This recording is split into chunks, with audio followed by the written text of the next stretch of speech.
ಜಿಲ್ಲಾ ವಿದ್ಯಾರ್ಥಿಗಳ ಸಂಘಟನೆ ವತಿಯಿಂದ ನಾವೊಂದು ಮನವಿ ಕೊಡುವಂಥ ಕೆಲಸವನ್ನು ಬಸ್ ಸ್ಟ್ಯಾಂಡ್ನಲ್ಲಿ ಹಮ್ಮಿಕೊಂಡಿದ್ವಿ. ಸರ್ಕಾರಿ ಏನು ವಾಯುವ್ಯ ಕರ್ನಾಟಕ ಸಾರಿಗೆ ಅಧಿಕಾರಿಗಳನ್ನು ಕರೆದು ಅಲ್ಲಿ ಮನವಿ ಕೊಡಬೇಕಂತ ಹಮ್ಮಿಕೊಂಡಾಗ ತಹಸೀಲ್ದಾರ್ ಹೇಳಿದರು ನಿಗದಿಪಡಿಸಿದ ಸ್ಥಳದಲ್ಲೇ ಮಾಡಬೇಕನ್ನೋದನ್ನು ಕೂಡ ಹೇಳಿದರು.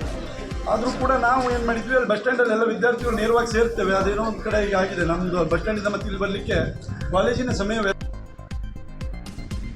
ಮನವಿ ಕೊಡುವ ಅನ್ನೋಂಥ ಒಂದು ಕೆಲಸ ಆಗಿತ್ತು.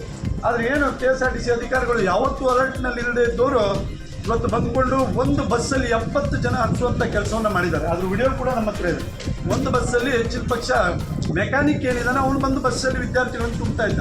ಆ ಸಂದರ್ಭದಲ್ಲಿ ನಾವೇನು ಮಾಡ್ತೀವಿ, ಒಂದು ಬಸ್ಸನ್ನು ತಡಿತೀವಿ. 70 ಜನ ಹೋಗಿ ನಾಳೆ ಏನಾದರೂ ಅನಾಹುತ ಆದರೆ ಅದಕ್ಕೆ ಜವಾಬ್ದಾರಿ ಯಾರು ಅನ್ನುವಂಥ ಪ್ರಶ್ನೆ ಎತ್ತಿದಾಗ ನಮ್ಮ ಅಲ್ಲೊಂದು ಏನು ಪೊಲೀಸರದೊಂದು ವ್ಯಾನ್ ಬಂದಿತ್ತು. ಅವರು ಬಂದು ಇಲ್ಲ ಈ ರೀತಿ ಅಂತ ನಮಗೆ ಸಮಾಧಾನ ಮಾಡಲಿಕ್ಕೆ ಪ್ರಯತ್ನ ಮಾಡ್ತಾರೆ. ಆ ಸಂದರ್ಭದಲ್ಲಿ ನಾವು ಕೂಡ ಹೇಳ್ತೇವೆ, ಇಲ್ಲ ಈ 40 ಜನರನ್ನ ಇಳಿಸಿ ಏನು 42 ಸೀಟ್ಗಳಿವೆ ಅದನ್ನು ಮಾತ್ರ ಫುಲ್ ಮಾಡಿದ ತಕ್ಷಣ ನಾವು ಬಸ್ಸನ್ನು ಬಿಡ್ತೀವಿ. ಈ 70 ಜನರನ್ನು ಹಾಕ್ಕೊಂಡು ಹೋಗ್ಲಿಕ್ಕೆ ನಾವು ಯಾವುದೇ ಕಾರಣಕ್ಕೂ ಒಪ್ಪುವುದಿಲ್ಲ. ನಾಳೆ ವಿದ್ಯಾರ್ಥಿಗಳಿಗೆ ಸಮಸ್ಯೆ ಆದಲ್ಲಿ ಅದಕ್ಕೆ ಯಾರು ಜವಾಬ್ದಾರಿ ಅನ್ನೋ ಪ್ರಶ್ನೆಯನ್ನು ಕೇಳುವಂಥ ಸಂದರ್ಭದಲ್ಲಿ ಅಲ್ಲಿ ನಮ್ಮ ಮತ್ತು ಪೊಲೀಸರ ನಡುವೆ ಒಂದು ವಾಗ್ವಾದ ಉಂಟಾಗ್ತದೆ. ಪೊಲೀಸರು ಅದನ್ನು ಅರ್ಥ ಮಾಡ್ಕೊಳ್ಳಿಕ್ಕೆ ಹೋಗುವುದಿಲ್ಲ. ಆ ಕಾರಣದಿಂದಾಗಿ ಅಲ್ಲಿ ವಾಗ್ವಾದ ಆದ ತಕ್ಷಣ ನಮ್ಮನ್ನು ಸ್ಟೇಷನ್ಗೆ ಕರ್ಕೊಂಡು ಬರುವಂಥದ್ದಾಗ್ತದೆ. ಅಲ್ಲಿ ನಮ್ಮ ಬುದ್ಧಿವಾದ ಹೇಳ್ತಾರೆ. ಅದು ಹೇಳಿದ ತಕ್ಷಣ ನಾವಿಲ್ಲಿ ತಹಸೀಲ್ದಾರ್ ಹತ್ರ ಬರ್ತೇವೆ. ತಹಸೀಲ್ದಾರ್ ಹೊರಗೆ ಬಂದಂಥವ್ರು ನಮ್ಮ ಕಾರ್ಯಕರ್ತರೇನು ಅವ್ರ ಸಮಸ್ಯೆಯನ್ನು ಹೇಳ್ಕೋಬೇಕಾದ್ರೆ ನೀವು ಭಾಷಣ ಮಾಡ್ತೀರಿ ಅಂತಾರೆ. ಇಡೀ ತಾಲೂಕಿನ ಸಮಸ್ಯೆ ಕೇಳಬೇಕಾದಂಥ ಒಬ್ಬ ಉಪ ತಹಸೀಲ್ದಾರರು ಭಾಷಣ ಮಾಡ್ತೀನಿ ಅಂದರೆ ಜನರ ಸಮಸ್ಯೆಯನ್ನು ಹೇಳಿ ಕೇಳ್ತಾರೆ. ಇವರು ಸಿರ್ಸಿಯಲ್ಲಿರುವಂಥ ಒಂದು 3 ಲಕ್ಷ ಜನಸಂಖ್ಯೆ ಸಮಸ್ಯೆಯನ್ನು ಕೇಳುವಂಥ ಒಬ್ಬ ಅಧಿಕಾರಿ ಒಬ್ಬ ವಿದ್ಯಾರ್ಥಿಗಳ ಸಮಸ್ಯೆಯನ್ನು ಕೇಳಲ್ಲ, ನೀವು ಭಾಷಣ ಮಾಡ್ತೀರಿ ಅಂತ ಹೇಳಿದ್ರೆ ಇವರು ಅಷ್ಟು AC ಕ್ಯಾಬಿನಿಗೆ ಅಷ್ಟು ಫಿಟ್ ಆಗಿಬಿಟ್ಟಿದ್ದಾರೆ. ಇವರು ಸಮಸ್ಯೆಗಳನ್ನು ಸುಧಾರಿಸಬೇಕಿತ್ತು. ಕರೆದು ಮೀಟಿಂಗ್ಗಳನ್ನು ಮಾಡಿ ಅಲ್ಲಿ ಏನು ಸಮಸ್ಯೆಗಳಾಗ್ತಾ ಇದೆ ಅಂತೇಳಿ ವಿದ್ಯಾರ್ಥಿಗಳನ್ನು ಒಂದೇ ದಿನ ಕೇಳಿದ್ದಾರೆ. ಇವತ್ತುವರೆಗೂ ಕೇಳಿಲ್ಲ. ಆದಂಥ ಸಂದರ್ಭದಲ್ಲಿ ವಿದ್ಯಾರ್ಥಿಗಳು ಏನು ಅವರು ಕ್ಲಾಸನ್ನು ಬಿಟ್ಟು ಹೋರಾಟವನ್ನು ಮಾಡ್ತಾ ಇದ್ದಾರೆ, ಏನೋ ಅವ್ರ ಸಮಸ್ಯೆಗಳನ್ನು ಇವತ್ತು ಹೇಳ್ಕೊಳ್ಳಿಕ್ಕೆ ಬಂದಿದ್ದಾರೆ. ಅದನ್ನು ಬಂದು ಸೌಮ್ಯ ರೀತಿಯಿಂದ ಕೇಳೋದು ಬಿಟ್ಟು ನೀವು ಭಾಷಣ ಮಾಡ್ತಿದ್ರೆ ಆಮೇಲೆ ಬರ್ರಿ ಅಂತೇಳಿ ನಮ್ಗೆ ಹೇಳ್ತಾರೆ. ಆ ಒಂದು ತಹಸೀಲ್ದಾರ್ ಲೆಟ್ರ್ ಕೊಟ್ಟಿರೋದು, ಆ ತಹಸೀಲ್ದಾರ್ ಕಚೇರಿಯಿಂದ ನಮಗೆ ಒಂದು ಲೆಟ್ರ್ ಬಂದಿದೆ. ಈಗ ನಾವು ಪತ್ರಿಕೆಯವ್ರ ಮುಂದೆ ಈ ನಂಬರಿಗೆ ಕರೆ ಮಾಡ್ತೇನೆ. ಈ ತಾಲೂಕು ಆಡಳಿತ ಎಷ್ಟು ಸತ್ತು ಬಿದ್ದಿದೆ ನೀವು ನೋಡ್ರಿ. ಈ ನಂಬರ್ ತಹಸೀಲ್ದಾರ್ ಅಫಿಷಿಯಲ್ ಲೆಟ್ರ್ ನಮ್ಗೆ ನಿನ್ನೆ ಕೊಟ್ಟಿದ್ದು. ಈ ಒಂದು ದೂರವಾಣಿ ನಂಬರಿಗೆ ಕರೆ ಮಾಡಿದ್ರೆ ಏನು ಬರ್ತದೆ ನೋಡ್ರಿ. ಇವರು ಆಫೀಸಲ್ಲಿ ಅಷ್ಟು ಚೆನ್ನಾಗಿ ಡ್ಯೂಟಿ ಮಾಡ್ತಾರೆ, ನಾವು ನೋಡ್ಬೋದು. He does not exit number ಇಟ್ಕೊಂಡು ನಾವೇನು ಮಾಡ್ಬೇಕು ಇವತ್ತಿಗೆ? ಇವರು ಹಿಂಬಾಲ ತಿರುಗೋಣ. ನಾನು ಕೇಳ್ತೇನೆ, ಬಸ್ ವಿದ್ಯಾರ್ಥಿಗಳು ಹೌದಲ್ಲ, ಸಮಸ್ಯೆ ಒಂದಿನಕ್ಕೆ ಪರಿಹಾರ ಆಗೋದಿಲ್ಲ, ಸರಿ ಇದೆ. ಆದರೆ ನಾನು ಇವತ್ತು ಕೇಳ್ತಾ ಇದ್ದೇನೆ, ಇವರು ಡಿಪಾರ್ಟ್ಮೆಂಟ್ ಗಾಡಿಯೆಲ್ಲ ಬಿಡಲಿ, ಒಂದು 10 ದಿನ ಬಿಡಲಿ. ಏನು ವಿದ್ಯಾರ್ಥಿಗಳು ಬಸ್ಸನ್ನು ಬಿಟ್ಟು ನಿಂತ್ಕೊಂಡಿದ್ದಾರಲ್ಲ, ಎಲ್ಲ ಡಿಪಾರ್ಟ್ಮೆಂಟ್ಗಳಿಗೂ AC ಗಾಡಿಗಳಿವೆ. ಪ್ರತಿಯೊಬ್ಬರದ್ದು ಹಿಡಿದು ಏನು ಸಂಸದರ ಗಾಡಿಯಿಂದ ಹಿಡಿದು ಪ್ರತಿಯೊಂದು ಡಿಪಾರ್ಟ್ಮೆಂಟ್ಗಳಲ್ಲಿ ಟೆಂಡರ್ ಗಾಡಿಗಳಿವೆ. ಅದನ್ನೆಲ್ಲ ಎಲ್ಲಿ ನಮ್ಮ ವಿದ್ಯಾರ್ಥಿಗಳು ಬಸ್ಸಿಗೆ ಕೈ ಹೊಡೆದು ಖಾಲಿ ನಿಂತ್ಕೊಂಡಿರ್ತಾರಲ್ಲ ಅಲ್ಲೋಗಿ ತುಂಬ್ಕೊ ಬರಲಿ.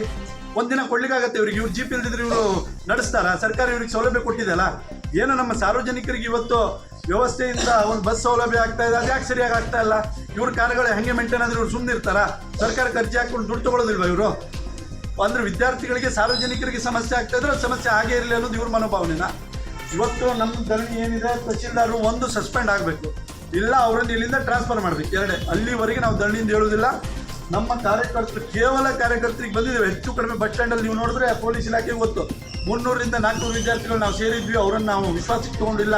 ನಾವು ಈ ಸಮಸ್ಯೆಯನ್ನು ಬಗೆಹರಿಸ್ಕೊಬರ್ತೀವಿ, ನೀವು ಅಲ್ಲಿ ತನಕ ಬರೋದು ಬೇಡ ಅಂತೇಳಿ ನಾವು ಅವರನ್ನು ಇವತ್ತು ಕಾಲೇಜಿಗೆ ಕಳಿಸುವಂಥ ವ್ಯವಸ್ಥೆ ಮಾಡಿದ್ದೇವೆ. ಮತ್ತು ಇದೇ ಉತ್ತರ ಇವತ್ತು ಏನಾದ್ರು ಟ್ರಾನ್ಸ್ಫರ್ ಆಗಲಿಲ್ಲ. ನಮಗಿರೋ ಮಾಹಿತಿ ಪ್ರಕಾರ ಶಾಸಕರು ಸಿರ್ಸಿಲೇ ಇದ್ದಾರೆ. ಅವ್ರು ಬಂದು ಇವರನ್ನು ಟ್ರಾನ್ಸ್ಫರ್ ಅಥವಾ ಈ ಪರಿಸ್ಥಿತಿಗೂ ಈ ಒಂದು ವಾತಾವರಣಕ್ಕೆ ಸರಿಯಾಗುವಂಥ ಒಂದು ವಾತಾವರಣ ನಿರ್ಮಾಣ ಮಾಡಿಕೊಟ್ಟು ಹೋಗದೇ ಇದ್ರೆ ನಮ್ದು ಅಹೋರಾತ್ರಿ ಧರಣಿ ಕಾಯಂ ಆಗಿರುತ್ತೆ.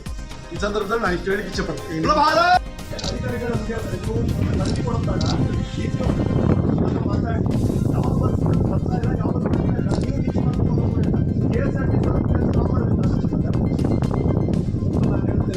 ನಾವು ಕೇಳಿದ್ವಿ, ನಾವು ಕೇಳಿದ್ವಿ ಡಿಪಾರ್ಟ್ಮೆಂಟ್ AC ಗಾಡಿ ಇರ್ತದೆ ಸರ್ ನಿಮಗೆ.